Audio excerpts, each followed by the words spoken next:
शाम के लगभग 5 बजे थे। अचानक से मोबाइल की घंटी बजी। सिया ने फोन उठाया।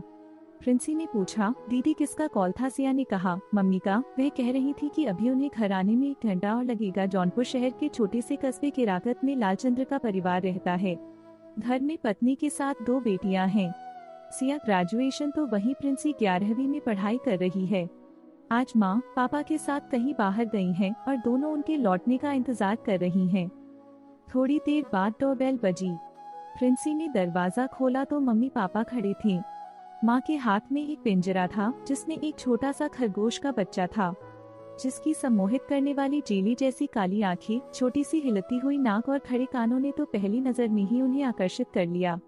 एकदम सफेद रंग का, सिर्फ कहीं कहीं भूरे रंग के चित्ते थे खरगोश के शरीर पर।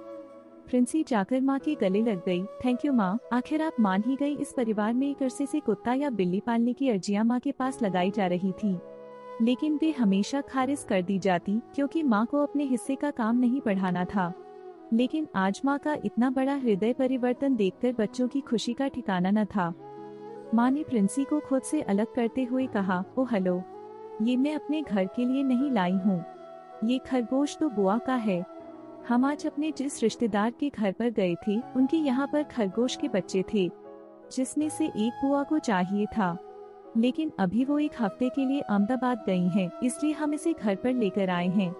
यह इस घर में सिर्फ 1 हफ्ते का मेहमान है। माँ की बातें सुनकर दोनों बहनों का मुंह उतर गया। चाय नाश्ते के बाद पापा पिंजरे के अंदर पालक की पत्तियां डालते हुए बोले, क्या हुआ बच्चों, और यह 1 हफ्ते के लिए हमारे पास है तो इसे देखो, इससे प्यार करो, इसके साथ खेलो। पापा की बातें सुनकर प्रिंसी पिंजरे के बाहर बैठकर खरगोश से बातें करने लगी। अच्छा, तो सबसे पहले तुम्हारा नाम रखते हैं। बनी? नहीं, ये तो कॉमन नाम है। मोमो? छी, ये तो मोमोज जैसा लग रहा है।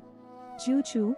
ये कैसा रहेगा? सिया बोली, ये नाम अच्छा है। प्रिंसी उसकी काली आंखों में देखते हुए बोली, तो चलो आज से तुम हमारे जूजू हो, 1 हफ्ते के लिए सही, लेकिन जूजू की देखभाल दोनों बहनें मन से कर रही थी। धीरे धीरे जूजू के जाने का दिन आ गया। तभी फोन की घंटी बजी और पापा चहकते हुए कहते हैं, जूजू अब कहीं नहीं जाएगा, वह यही रहेगा हमारे साथ। उनके इतना कहने भर से ही सिया और प्रिंसी की बांछें खिल गईं। तभी माँ ने पूछा, क्यों, क्या हो गया? पापा ने जवाब दिया, अरे दीदी अहमदाबाद से ही एक खरगोश लेकर आ गई हैं। तो फिर उन्होंने कहा, जूजू को हम अपने ही पास रखें।